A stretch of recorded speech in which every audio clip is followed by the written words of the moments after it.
Well, hello, this is Mr. Ippolito, and today we're going to go over the USCIS Civics Exam frequently missed questions. So everyone has now taken the exam, and so now I'm going to go over the questions that were frequently missed so that you can study from these and do a better job the next time you take the exam if you're doing the retake. And if not, you might just want to learn the answers to these just to be a better American. So whatever your intentions are, let's go ahead and jump in and get started. By the way, I should mention that these question numbers right here, they're from the original list of questions, right? So they're not necessarily the questions as they appeared on your exam. They're totally different questions. Question number one, what is the supreme law of the land? The answer is the Constitution. There's no other. There was some confusion here. Supreme law of the land means it is the law that is above all other laws in the United States. It is the United States Constitution. So there you go. Next question, what are two rights in the Declaration of Independence? Students were saying, like, free speech or freedom of religion, like those are all in the Bill of Rights. In the Declaration of Independence, Thomas Jefferson says, we hold these truths to be self-evident, that all men are created equal, that they are endowed by their Creator with certain inalienable rights, that among these are life, liberty, and the pursuit of happiness. You just need to mention any two of those. So life, liberty, and the pursuit of happiness. That's what we're asking for in that Declaration of Independence question. Next, under our Constitution, some powers belong to the states. What is one power of the states? Again, we had some confusion here, mixing up between the powers of the federal government, the United States government, and the powers of the states. So think about what California, like here on the more local level, that we're in charge of. So for example, schooling and education. The United States government, there is a Department of Education, but they're really not directly involved, not nearly as directly involved as we are here in the state. So California sets its own curriculum, its own standards, its own deciding what we're going to teach in public schools, providing protection like police protection, providing safety, including fire departments. That would also include, each state is different in terms of like COVID restrictions, right? And mask mandates or mask recommendations. So and how they apply to businesses and to schools and all of that. So those like masking rules, those health and safety regulations, those are all provided by the states. Giving driver's licenses, you notice you don't go, well, you're not 16 yet, so you haven't gone yet. But when you turn 16, you're not going to go to the United States Department of Motor Vehicles. You're going to go to the California DMV. So driver's licenses and approved zoning and land use. And we really don't talk much about that in this class, but that's another right to the states, or power of the states. So those are the powers of the states.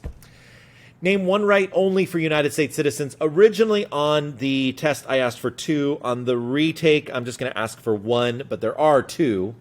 Voting in a federal election, you can only vote in a federal election. Actually, most elections, you can only vote if you're a United States citizen, and you can only run for federal office if you are a United States citizen. So if you're going to run for Congress, you're going to run for president of the United States, you have to be a United States citizen in order to do that.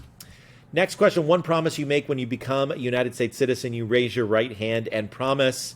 This is the oath of allegiance to the United States. So when someone is being naturalized, they say, I hereby declare on oath that I absolutely and entirely renounce and abjure all allegiance and fidelity to any foreign prince, potentate, state, or sovereignty of whom or which I have heretofore been a subject or citizen. In other words, they are renouncing all loyalty to a previous country that they may have been a citizen of. Here in the United States, technically, you're only allowed, if you're going to be an American citizen, you cannot be a citizen of any other country. Now, other countries don't have those same rules.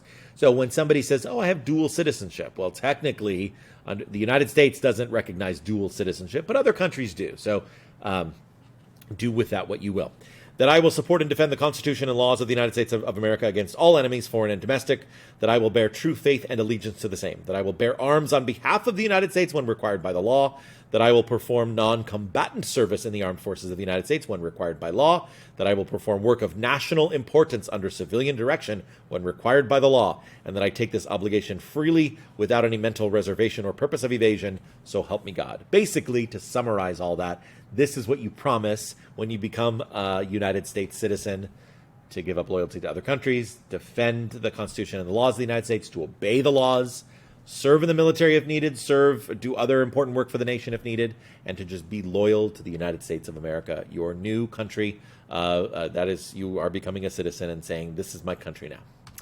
All right, two ways that Americans can participate in their democracy, tons of different ways, and we're going to learn about these a little bit more later when we learn about the Constitution unit, but vote, that's a way that you can participate in our democracy. Join a political party, help with a political campaign, join a civic or community group, give an elected official your opinion on an issue. So you email email your member of Congress, or you call your member of Congress's office, or you write a letter to the president. That's how you can participate in democracy. Call your senators or representatives, publicly support or oppose an issue or policy. Post something on Facebook or on Twitter or Instagram where you're coming out in favor of something or against something. Run for office or write to a newspaper or electronic media. So there you go. Lots of different ways that you can participate in your democracy as an American. Okay, next, when must all men register for the selective service? This is the draft, right? This is the military draft. And we haven't, thankfully, we have not needed the draft. We've been all volunteer military since 1975. So technically, we have not drafted anybody, any men.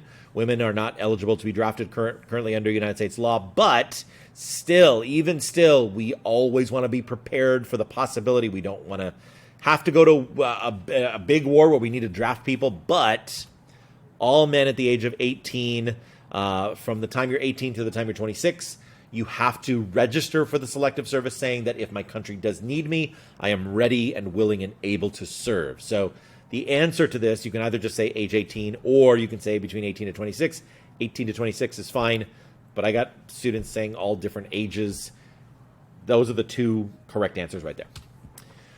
What group of people was taken to America and sold as slaves? I had some students saying Native Americans, and while Native Americans were in the 1600s and early 1700s, there were European settlers who tried to enslave the Native American population. It didn't work out very well, and so they stopped that practice. But it's either Africans or people from Africa. Those were the people who were enslaved.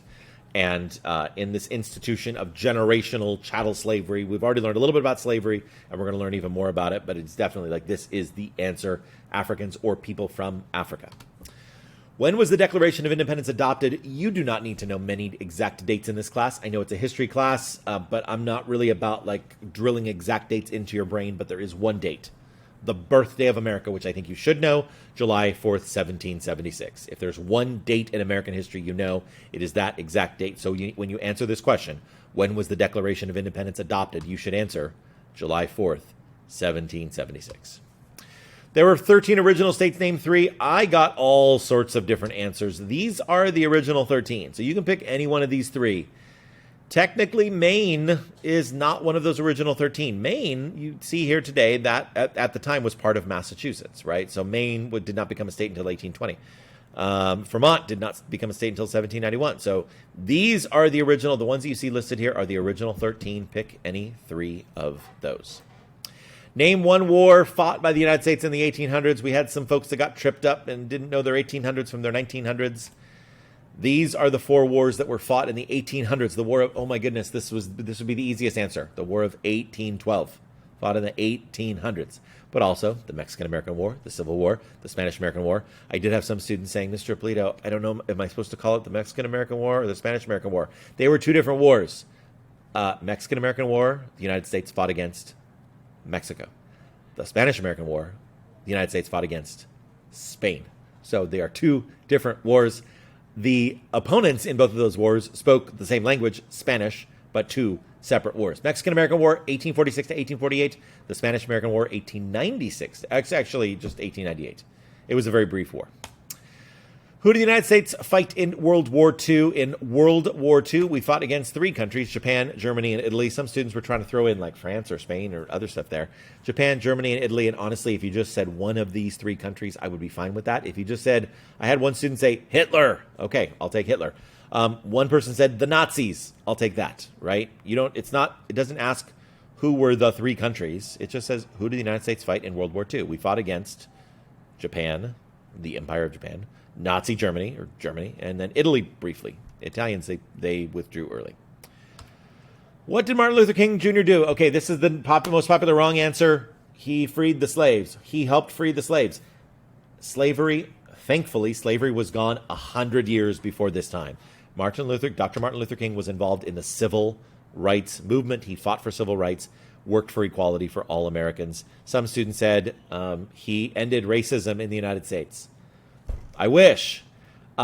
He did fight to try to end racism, right? He made it so that all people are treated equal.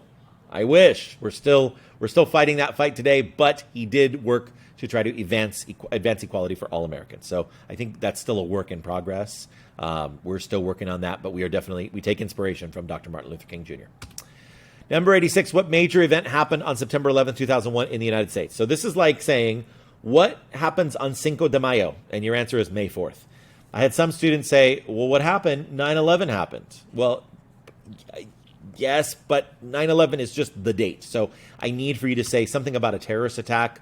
I had some students say the 9/11 attacks. Okay, I'll accept that. A terrorist attack in the United States. The Twin Towers were attacked. I've gotten that. There was an attack on New York City and the Pentagon. I'll take that. But you couldn't just answer 9/11, right? You cannot just give the answer 9/11 because that's just the date. So you have to have something about a terrorist attack, an attack on our country, something like that.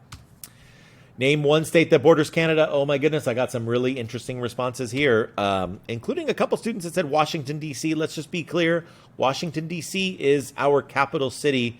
And Washington, D.C. is right there between Maryland and Virginia. That's where Washington, D.C. is. The state of Washington is up here. That's the state of Washington. There are two different Washingtons. So please don't say Washington, D.C. That's, first of all, it's not a state. Not yet. There are some people who want it to become a state. But Washington is one of those answers. But you can see all of these states here have a border with Canada. Even Pennsylvania, there's a maritime border there. Ohio has a maritime border. Anyway, all of these states have a border with Canada. You can say any one of these, or you could say Alaska. That's really Alaska has the longest border with Canada. Okay, finally, name one state that borders Mexico. I have to bury my head in my hands because there were people who said Florida.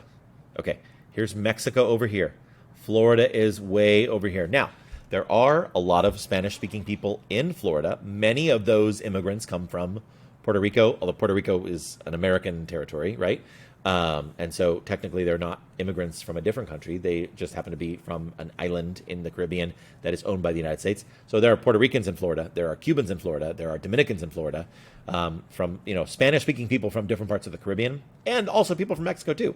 However, just to be clear, Florida, notice, does not touch Mexico at all. So the question is, name one state that borders Mexico. There are only four possible answers.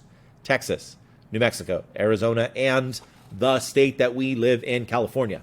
Those are the only four possible answers, unless there's some new map that I don't know about. Those are the four possible answers. Alrighty. Well, there we go. Those are the most frequently missed questions. So hopefully you got something good out of that. And if you have any other questions, please see me. Otherwise, September 3rd, tomorrow, Friday, September 3rd, if you're watching this on Thursday, Friday, September 3rd is the first retake opportunity, but there will be other retake opportunities between now and the end of the quarter. If you would like to improve your grade on the USCIS Civics exam. Thanks so much for watching. Have a great day. Take care. Bye-bye.